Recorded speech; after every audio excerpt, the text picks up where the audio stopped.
Sulekha astro நேயர்களுக்கு அன்பு வணக்கம். அன்பு தனுசு ராசி நேயர்களே, தனுசு ராசின்னு சொன்னாலே ஏற்கனவே நம்ம நிறைய பதிவுகள் நம்ம சொன்னதுதான். போராட்டம், போராடி வெற்றி பெறக்கூடிய குணம், அனைவருக்கும் அறிவுரைகளை அள்ளி வழங்கக்கூடிய ஒரு குருஸ்தானத்தில் இருக்கிறவர். அந்த குரு பகவான், அதாவது தேவர்களுக்கு குரு உங்களுடைய ராசி அதிபதி, அவர் 6ஆம் இடத்தில் வீற்றிருக்கிறார். இப்ப இங்க ராசி அதிபதி என்ன ஆகுறாருன்னா மறையறார் அப்படின்னு நம்ம சொல்லுவோம். ஆனா இவருடைய பார்வை எங்க இருக்கு? 10ஆம் இடத்துல, தொழில் ஸ்தானத்துல இருக்கு, கர்மஸ்தானத்துல இருக்கு, 2ஆம் இடத்துல இருக்கு, தனஸ்தானத்துல இருக்கு, குடும்பஸ்தானத்துல இருக்கு, உங்களுடைய வாக்குஸ்தானத்துல இருக்கு, 12ஆம் இடத்திலையும் இருக்கு. 12ஆம் இடம்ங்கிறது விரயஸ்தானம், அயனசயன சுகஸ்தானம்.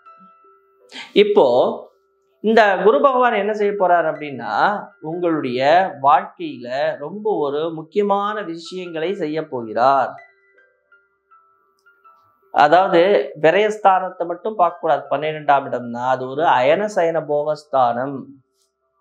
அப்போ உங்களுடைய அயன சயன போக, கணவன் மனைவி இவர்களுக்குள்ள இருந்த கருத்து வேறுபாடுகள் நீங்கும், சந்தோஷம் இருக்கும் குடும்பத்துல.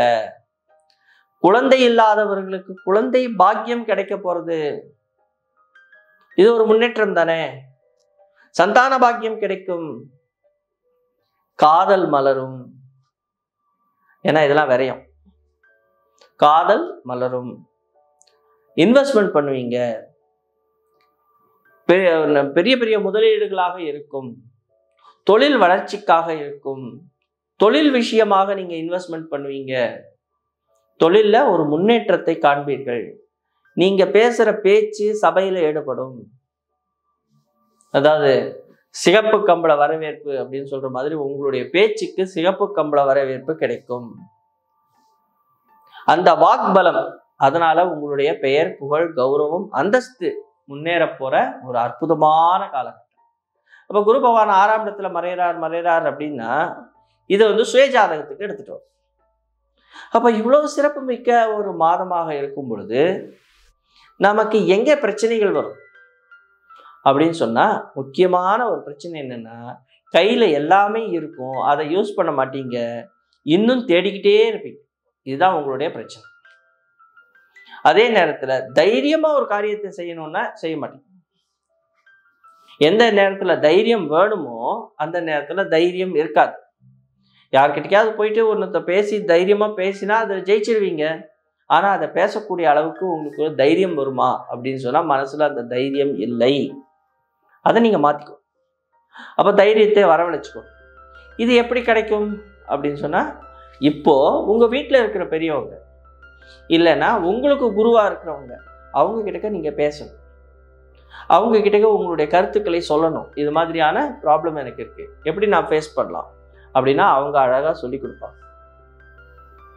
உங்களுடைய நண்பர்கள் வட்டம் விரிவடைகிறது, நண்பர்கள் மூலமாக உங்களுக்கு ஆதாயம் கிடைக்கிறது. அப்ப நண்பர்களிடத்தை சொல்லுங்க, நண்பர்கள் உங்களுக்காக உதவி செய்வாங்க.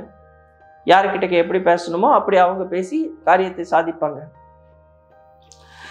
கையில இருக்கிற பொருளை வச்சு சந்தோஷம் அடைங்க. உங்க கையில என்ன, இப்போ ஒரு அலைபேசி வச்சிருப்பீங்க, அந்த அலைபேசியிலேயே நிறைய எல்லாமே இருக்கும். ஆனா உங்களுடைய நண்பர் வச்சிருக்கிற அலைபேசியில தான் உங்களுக்கு ஆசைகள் அதிகம். இது ஒரு உதாரணம். அப்ப மாத்திக்கோங்க, அந்த மாதிரியான நேரத்துல மாத்திக்கோங்க. சில நேரங்கள்ல உங்களுக்கே தெரியாம உங்களை மாட்ட வைக்கிறதுக்காக சில விஷயங்கள் நடைபெறும். அதே நேரத்துல குடும்பம் சார்ந்த விஷயத்துல கொஞ்சம் குழப்பமான சூழ்நிலைகள் அமையும். தொழில் சார்ந்த விஷயத்திலும் இந்த மாதத்தினுடைய ஆரம்பத்துல ஓரிரு நாட்கள் சந்திர பகவான் இப்ப ராகு பகவானுடன் இணைந்திருக்கிறார். அவர் அந்த ஓரிரு நாட்கள் கேது பகவானை பார்வையிடுகிறார். அப்போ இந்த தொழில் விஷயம், வேலை விஷயத்துல கொஞ்சம் குழப்பங்கள் இருக்கு. தாயாருடைய உடல் ஆரோக்கிய விஷயத்துல கொஞ்சம் கவனம் வச்சுக்கோ. அதே நேரத்துல பயப்படாம ஒரு காரியத்தை செய்யுங்கள். ஆதித்ய ஹிருதயம் படிங்க.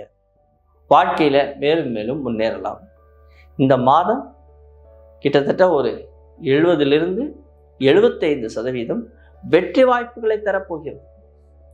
மீதம் உங்களுடைய சுய ஜாதகத்தில் இருக்கிறது, அதையும் ஒரு முறை பரிசீலித்து கொண்டால் வாழ்க்கையில் வெற்றி பெறலாம்.